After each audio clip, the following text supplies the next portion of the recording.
Привіт, друзі! Вітаю на каналі VERBA.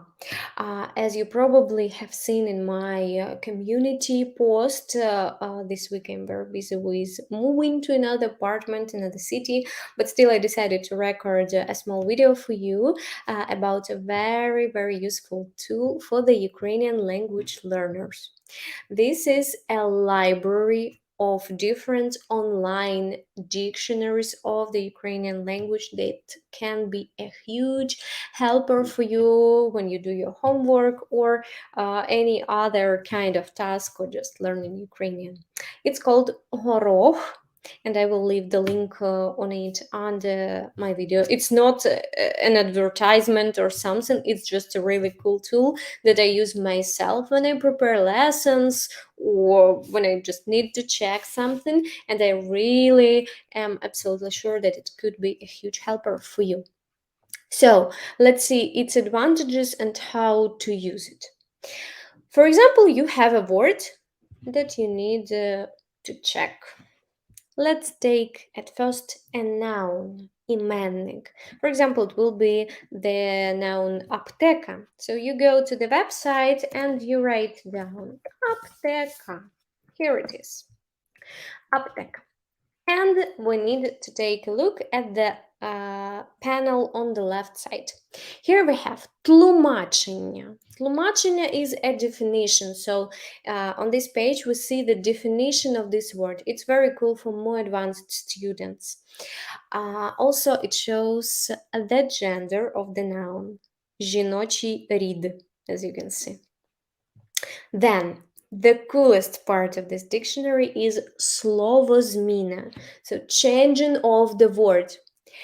For the nouns, it shows all the cases of this word in однина, singular, and множина, plural. So you can see how we changed the word аптека for all the cases in singular and plural forms. Also, on the top, it shows what is the part of speech, іменник, a noun, жіночий рід, that this is a feminine word, перша відміна, this is how we change it by cases, and тверда група, it means that this is the word with the hard stem. So here you can check yourself when you do a homework and you have tasks about cases, and this is really cool, the coolest part. Also, it has transcription if you need it to see how to read it. Римування, it's rhyme. Maybe only poets or writers of songs need this part, so I won't even open it. Synonymia is a good one because here you can check the synonyms of the words that you're checking. And sometimes, of course, for some words it's more difficult to find synonyms, but for some, especially for the adjectives, there could be a lot of different synonyms, and this is very cool too. Also, it has переклад, translation into English, German, Russian, and also even Georgian, грузинська мова. So also it's quite interesting. You may also need this part, etymology. So it shows how this word appeared, from which roots, from which languages it went, and also shows similar phonetic and like word creating variants that are connected with this word, and also shows its translations in different other languages, which is cool for your researches. And also it has phraseologia, so phraseology. So it shows set expressions or idioms that include this word. For example, for the word аптека, it's як в аптеці. Жарт, жартівливо, so it's like a funny way to say that something is very clear or very certain. For example, you have a certain amount of something, not more, not less. And you can see приклади here, so examples in the sentences, how to use it. So this is about the noun. For example, you need to check some adjective. Цікавий, так? Цікавий. Отже, ми пишемо цікавий. And here, all the parts are the same, but in словозміна we have not only all the cases, but we also have masculine, feminine, neuter form, and plural form, and cases for all of them. So this is again very cool to check yourself. Then if you need to check some verb, дієслово, for example, малювати, here it is. And словозміна, this part, also shows us a lot of interesting information. It shows that this is a verb, дієслово, особова форма, недоконаний вид. Недоконаний вид, so it shows us the aspect of the verb. Доконаний perfective, недоконаний imperfective. This is important information.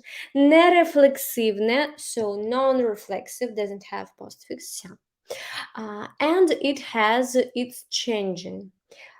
First one is наказовий спосіб. What it is? This is imperative form. How to say do something. Draw something. Малюй or малюйно or малюйте for plural and so on. Also, you see the forms in other tenses. Майбутній, future, теперішній, present, минулий, past. So the forms in all these tenses. And безособова форма, мальовано, it's like a passive voice of this verb. Щось було мальовано на стіні. Something was drawn on the wall. So, here the only difficulties for you may be особи. You need to know what is особа to understand which form is for which pronoun. So, the first person, перша особа, це я, ми, singular, plural, друга особа, ти, ви, третя особа, він, вона, воно, вони. So when you know persons, you very simple can see the forms of these verbs. And basically that is all, because for all other parts of speech, mostly for all of them, they will be not changeable, but still, for example, for adverbs, for prepositions, for conjunctions, you can see their meaning, you can see synonyms, you can see idioms that could be used with them. For pronouns, of course, you also will find all the genders and all other information that may be necessary about them.